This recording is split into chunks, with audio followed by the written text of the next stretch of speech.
Oi, oi! Esse é o nosso segundo monólogo sobre polímeros e vamos falar de estrutura química de polímeros. Bem, e se a gente vai falar de estrutura química, vamos usar algumas definições da química de antemão. Vamos definir aqui o que é um hidrocarboneto saturado, um insaturado e o que é isomeria.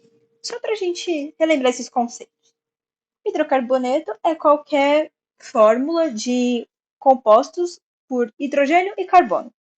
Um hidrocarboneto saturado, o HC saturado, é quando os carbonos estão ligados só por ligação simples. E o insaturado é quando estão ligados por ligações duplas ou triplas, lembrando que a segunda ligação e a terceira são as chamadas insaturações. A isomeria ou isomerismo acontece quando os compostos possuem uma única fórmula molecular, porém os arranjos deles são diferentes e automaticamente as propriedades são diferentes.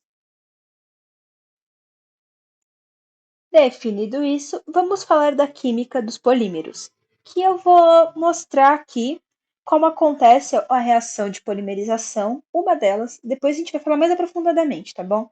Aqui eu só vou mostrar a reação química para a gente falar de tipos e características de polímeros. Mas vamos falar aqui de uma amostra da polimerização a partir do etileno. O que a gente vai pegar?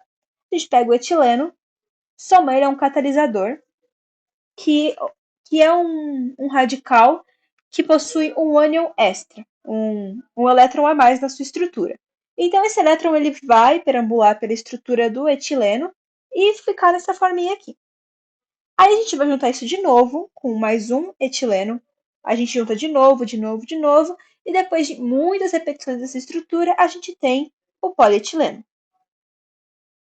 Aí, quando a gente olha para a fórmula do polietileno, a gente percebe que todos os átomos são iguais e formados por um único tipo de monômero, que é o etileno.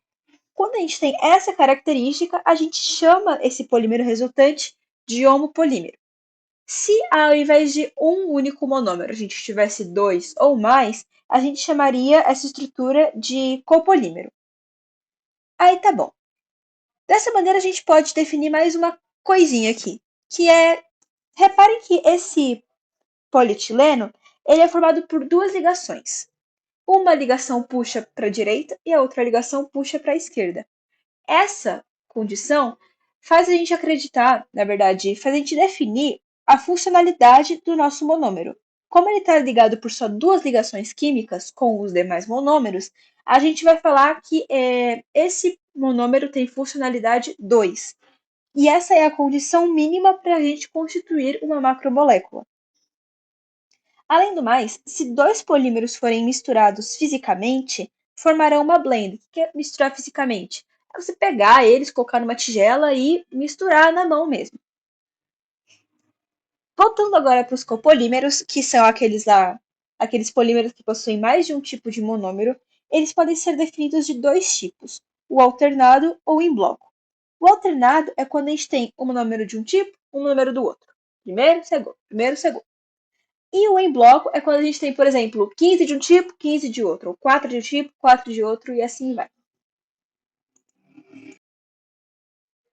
Muito bem. Com tanta química acontecendo aqui, a gente não pode deixar de falar das forças intermoleculares que mantêm todos esses átomos unidos nessas estruturas imensas. E aí, como que essas forças intermoleculares se organizam?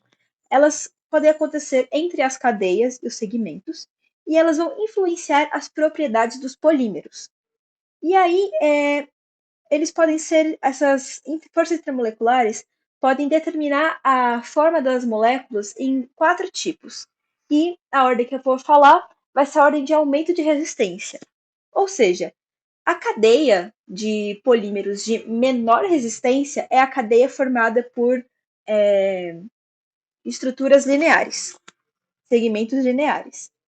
Em seguida, um pouco mais forte, um pouco mais resistente, nós vamos ter as cadeias ramificadas. Em seguida, teremos, mais fortes ainda, os elastômeros, que são polímeros que têm ligações cruzadas entre as suas cadeias, ou seja, as cadeias não estão mais soltinhas, elas estão unidas por ligações cruzadas. E a mais resistente de todas é aquela que é formada por termorrígidos, que as cadeias são termorrígidas, o que significa que elas não têm só ligações cruzadas entre si, mas sim as suas redes estão interconectadas. Para finalizar essa parte, vamos falar de estrutura e configuração molecular.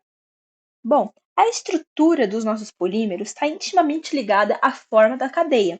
E dessa maneira, o posicionamento dos carbonos é muito importante para a gente determinar o tipo de cadeia que a gente vai ter e automaticamente o tipo de estrutura que a gente vai ter.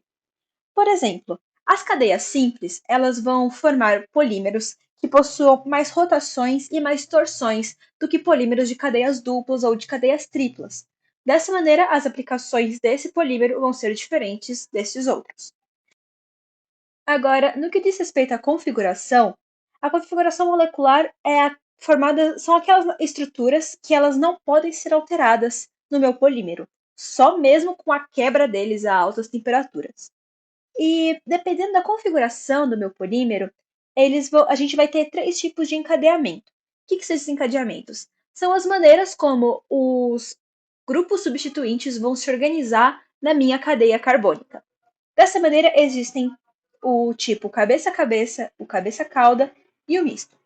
O tipo cabeça-cabeça acontece quando todos os nossos grupos substituintes são adjacentes na cadeia. O cabeça-cauda é quando eles são alternados na cadeia. E o misto é quando eles não têm ordem nenhuma.